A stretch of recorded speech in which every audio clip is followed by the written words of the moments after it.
हिम्मत मत खोना, अभी बहुत आगे जाना है। हिम्मत मत खोना, अभी बहुत आगे जाना है। जिन्होंने कहा था तेरे बस का नहीं, उन्हें भी करके दिखाना है। जय हिंद दोस्तों।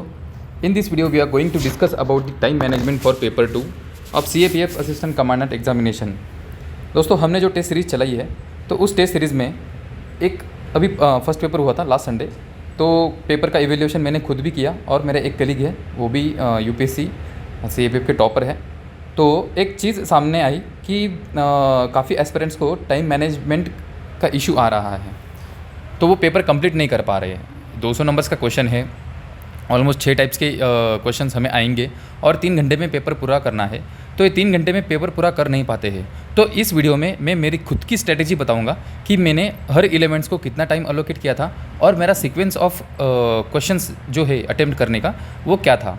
तो दोस्तों, इस वीडियो को बिल्कुल अच्छे से देखिए, अंत तक देखिए और अपनी खुद की एक स्ट्रेटेजी बनाइए। मैं ये नहीं कहूँगा कि ये मेरी स्ट्रेटेजी बिल्कुल 100% सही है या सही हो सकती है और आप यही फॉलो करो, नहीं। ये आपको बस एक डायरेक्शन दे सकती है कि कौन से एलिमेंट को कितना टाइम अलोकेट करना है और सीक्वेंस कैसे रख सकते हैं ताकि अपना पेपर कंप्लीट हो। और जो ईजी नंबर्स है, जैसे कि ग्रामर के, कॉम्प्रिहेंशन के, प्रेसी के, ये ईजी नंबर्स है, वो हम कैसे ले सकते हैं, तो इस वीडियो में हम डिस्कस करेंगे। So let's start. दोस्तों, हमें पता है कि ऐसे 6 ऐसे आएंगे, उसमें से हमें 4 ऐसे लिखने हैं। तो ऐसे के लिए 17 to 80 मिनट्स मैं अलोकेट करता हूँ। तो टोटल हमें 68 to 70 मिनट्स यहाँ पे मिल सकते हैं।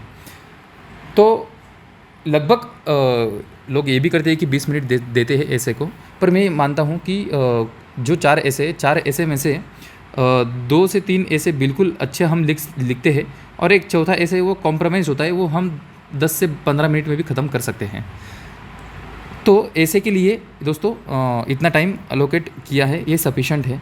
तो ऐसे लिखते हुए सबसे पहले ब्रेनस्टॉर्म करना है, 2 से 3 मिनट सोचना है। जो टॉपिक हमने सिलेक्ट किया है, जो हमारा स्ट्रॉन्ग है, वही टॉपिक सिलेक्ट करना है, ब्रेनस्टॉर्म करना है। रफ पेज आता है, उस पर 4-5 पॉइंट्स जो भी आपको याद आते हैं वो लिख लीजिए। उसके बाद ऐसे लिखना शुरू कर दीजिए। ऐसा नहीं होना चाहिए कि आपने डायरेक्ट बिना सोचे, बिना ब्रेनस्टॉर्म किए हुए ऐसे लिखना शुरू किया और बीच बीच में 2 लाइन लिखे फिर सोचने लगे, फिर 4 लाइन लिखे फिर सोचने लगे।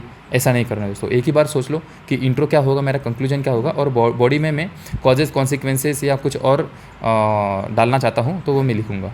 तो ये हो गया ऐसे। उसके बाद आता है आर्गूमेंट 15 मिनट्स के लिए अगर हम 15 मिनट अगर देते हैं, 2 आर्गूमेंट्स पूछे जाते हैं, तो 30 से 32 मिनट में हम आर्गूमेंट ख़त्म कर सकते हैं। सेम रिपोर्ट के लिए 10 से 12 मिनट दे सकते हैं, तो 20 से 22 मिनट में हम अपना रिपोर्ट ख़त्म कर सकते हैं। रिपोर्ट का भी ये है कि बिल्कुल छोटा लिखना होता है, 1 से 1.5 पेज का। और दोस्तों, ये तीनों इंपॉर्टेंट है कि इसमें वर्ड लिमिट बहुत इंपॉर्टेंट है। ऐसे के लिए आपको 3 पेजेस मिलेंगे, तो ये ज़रूरी नहीं कि पूरे 3 पेज आपको भरना ही भरना है, नहीं। मेरा मानना है कि 2 से ऊपर, मतलब 2.25 या 2.5 पेज आप भर सकते हैं, सफिशेंट है। वर्ड वो वहाँ इवेल्यूएटर जो होंगे वो वर्ड काउंट करने के लिए बैठे नहीं अपना, पर आप ये है कि 2.5 पेज तक आप लिख सकते हो। बिल्कुल खुला लिखना है, वर्ड टू वर्ड जो गैप है वो मेंटेन करना है, लाइन स्पेसिंग का जो गैप है वो मेंटेन करना है और अच्छे से रिप्रेजेंट करना है। तो ये रिपोर्ट में भी आप 1.5 पेज तक रिपोर्ट लिख सकते हैं। 10 नंबर का है, 20 मिनट आप इसको अलोकेट कर सकते हैं। प्रेसी राइटिंग एक बहुत सिंपल सा टॉपिक है। इसको आप एक बार अच्छे से अगर पढ़ लोगे, जो पैरा हमें मिलता है वो अच्छे से पढ़ने के बाद कीवर्ड्स को अंडरलाइन करो और अपनी लैंग्वेज में लिखो, तो इसके लिए 15 मिनट बहुत हो जाते हैं। कॉम्प्रिहेंशन भी है। कॉम्प्रिहेंशन की सिंपल टेक्निक है, पहले क्वेश्चंस देख लो। काफ़ी लोग मिस्टेक से ये करते हैं कि पहले पैसेज पढ़ेंगे, फिर क्वेश्चन देखेंगे, फिर उसके बाद फिर से पैसेज पढ़ेंगे, फिर ढूंढते रहेंगे, उसमें बहुत टाइम पास होता है। नहीं दोस्तों, सिंपल है। पहले 5 क्वेश्चन होंगे, तो 5 क्वेश्चन बिल्कुल अच्छे से पढ़िए। क्वेश्चंस में जो कीवर्ड्स है उसको हाईलाइट कीजिए। मैं बिल्कुल मतलब ऐसे राउंड करता था, जैसे कि ये मिनट वर्ड है, मुझे लगता है कि ये इंपॉर्टेंट है, इसको मैं हाईलाइट करता था। और जैसे ही मैं पैसेज रीड कर रहा हूँ तो मिनट जहाँ जहाँ आएगा उसको मैं हाईलाइट करते जाऊँगा। और जैसे कि सपोज़ ये लाइन से, अब आपको लगता है कि अरे 2 नंबर का क्वेश्चन है, 2 नंबर का क्वेश्चन का आंसर इन तीनों लाइन में मिल रहा है, तो यही मैं 2 लिख दूंगा, यही आगे जाऊंगा। अगर यहाँ फर्स्ट क्वेश्चन का मिलता है तो ये फर्स्ट क्वेश्चन में, तो ऐसे लिखते जाऊंगा। तो ये एक स्ट्रैटेजी है कॉम्प्रिहेंशन की, बिल्कुल फटाक से हम कॉम्प्रिहेंशन कैसे कर सकते हैं। तो यही करना है, एक बार क्वेश्चन अच्छे से पढ़ो, जो कीवर्ड्स है उनको अंडरलाइन करो, हाईलाइट करो और कॉम्प्रिहेंशन का जो पैराग्राफ है वो एक बार अच्छे से पढ़ो। तो 20 मिनट बहुत हो जाते हैं इसको आंसर लिखने के लिए। एंड लास्ट ग्रामर के जो नंबर्स हैं उसके अकॉर्डिंग मैंने 15 मिनट इसको अलोकेट किया है। बिल्कुल सिंपल क्वेश्चंस होते हैं, छोटे छोटे, मतलब आप 30-40 सेकंड में भी एक आंसर लिख सकते हैं। तो 15 मिनट बहुत हो जाते हैं, 17 मिनट तो बहुत ज़्यादा दे दिए मैंने। तो 10 से 15 मिनट में भी हो जाते हैं। काफ़ी बार ऐसा होता है कि मेरे जैसे जो होते हैं कि जिनका ग्रामर अच्छा नहीं है तो काफ़ी क्वेश्चन स्किप भी कर देते हैं।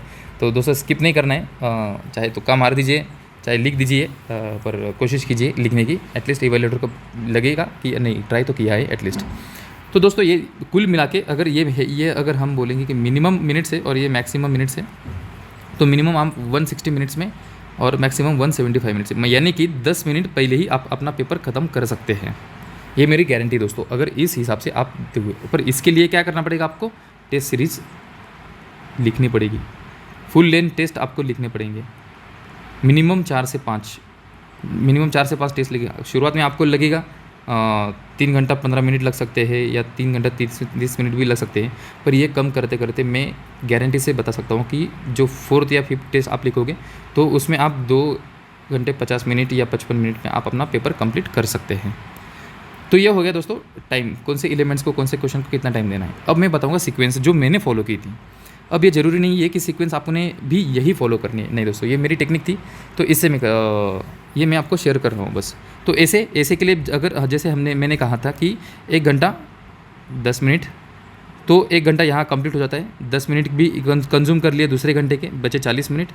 तो इस 40 मिनट में मैं ग्रामर जिसको 15 मिनट दिए थे और कॉम्प्रहेंशन जिसको मैंने 20 मिनट दिए थे, तो ये 2 घंटे में ये तीनों चीज़ें कंप्लीट हो जाती है। अब मैंने ऐसे के बाद ग्रामर और कॉम्प्रहेंशन क्यों लिया, क्योंकि ऐसे लिखने के बाद हम ऑलमोस्ट थक जाते हैं, माइंड एग्जॉस्ट हो जाता है और हाथ भी थोड़ा थक जाता है। तो इसमें हम ये कर सकते हैं कि ग्रामर में ज़्यादा मेहनत नहीं है, बस सोचना है और आंसर लिखना है। सेम कॉम्प्रहेंशन में भी ज़्यादा लिखना नहीं है, सोचना है, वो तो बस यहाँ से मतलब छापना ही है या यहाँ से देखा और वही छापना है। तो इसमें ये थोड़ा रिलैक्स हमें मिलता है। फिर उसके बाद आर्गूमेंट है, हेवी राइटिंग है सेम ऐसे जैसे ही है। तो आर्गूमेंट मैंने पिकअप किया, फिर रिपोर्ट पिकअप किया और लास्ट में मैं प्रेसी लिखूँगा, क्योंकि अब ये तीसरे घंटे में आर्गूमेंट के लिए मैंने टाइम दिया था 30 मिनट, रिपोर्ट के लिए टाइम दिया था टोटल 20 मिनट 50 मिनट, और बचता है फिर प्रेसी के लिए सिर्फ 10 मिनट।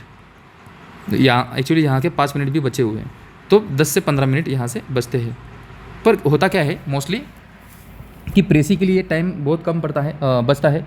मान के चलिए लास्ट में अगर 10 मिनट भी बचते हैं तो प्रेसी एक ऐसा है कि उसमें हम जस्ट देखे, पैराग्राफ देखा, कीवर्ड्स को अंडरलाइन किए और बिल्कुल लिखना शुरू कर दीजिए। मतलब हमें हार्डली अगर लास्ट आपका पेपर एनालिसिस करोगे तो 130 से 140 वर्ड्स ही तो लिखने होते हैं, और कितना भी टाइम लगता है इसको, बस 6-7 मिनट में आप लिख सकते हो। 2-3 मिनट आपको पैरा पढ़ने में लग जाएंगे, कीवर्ड्स हाईलाइट करने के लिए। तो ये 15 नंबर्स का है, तो 15 नंबर्स में आप बहुत ज़्यादा कुछ नहीं कर सकते, इसलिए प्रेसी को लास्ट में लिखना है। पर दोस्तों ये नहीं करना है कि प्रेसी छूट जाए, कुछ भी हो बिल्कुल डिसिप्लिन होना है, स्ट्रिक्ट होना है कि हमें हर एक क्वेश्चन अटेम्प्ट करना ही करना है। ऐसे के लिए कभी कभी ऐसा लगता है कि एक यार ऐसे बहुत अच्छा है, मैं बहुत कुछ लिख सकता हूँ या लिख सकती हूँ, तो मैंने इसको 20 से 25 मिनट दे दिए। नहीं दोस्तों, ऐसा नहीं करना है, ऐसे आपको ख़त्म करना ही करना है 17-18 मिनट में, तभी जाके आप आपका पेपर पूरा कवर कर पाओगे, नहीं तो कुछ ना कुछ कॉम्प्रोमाइज़ हो जाएगा। और दोस्तों मैं गारंटी के साथ कहता हूँ कि जिनका सिलेक्शन हुआ है, जो टॉपर्स है, वो 100% अपना पेपर कंप्लीट करते ही करते हैं। जो अगर आप मान के चलिए आपका प्रेसी अगर छूट जाता है तो 15 नंबर आप यही रेस से बाहर हो जाते हो। और आप देखोगे कि अगर लिस्ट आती है फाइनल लिस्ट, तो फाइनल लिस्ट में बिल्कुल 2-3 नंबर का गैप रहता है। तो दोस्तों अगर आपको कॉम्प्रोमाइज़ नहीं करना है अपना सिलेक्शन, तो पूरा पेपर कंप्लीट कीजिए और इस टाइप की आप स्ट्रेटेजी बना दीजिए। और आपको पता है कि यही मुझे फॉलो करना है, तो आप सारे प्रैक्टिस टेस्ट जो भी लिखोगे तो उसमें यही स्ट्रेटेजी अपनानी है। अगर आपको पेपर 2 की टेस्ट सीरीज़ जो मेरे द्वारा डिज़ाइन की गई है, और इवैल्यूएशन में और मेरे एक कलीग है वो भी असिस्टेंट कमांडेंट है सीआरपीएफ में, तो वो दोनों हम पेपर इवैल्यूएट करते हैं। अगर आपको ज्वाइन करना है तो आप ज्वाइन कर सकते हैं इसको। ये शौर्य सेव पे मेरा टेलीग्राम चैनल है, इसको आप ज्वाइन कीजिए। और टेस्ट सीरीज़ के बारे में अगर कुछ जानकारी चाहिए तो मुझे पर्सनल मैसेज आप कर सकते हैं। जय हिंद दोस्तों, गुड लक।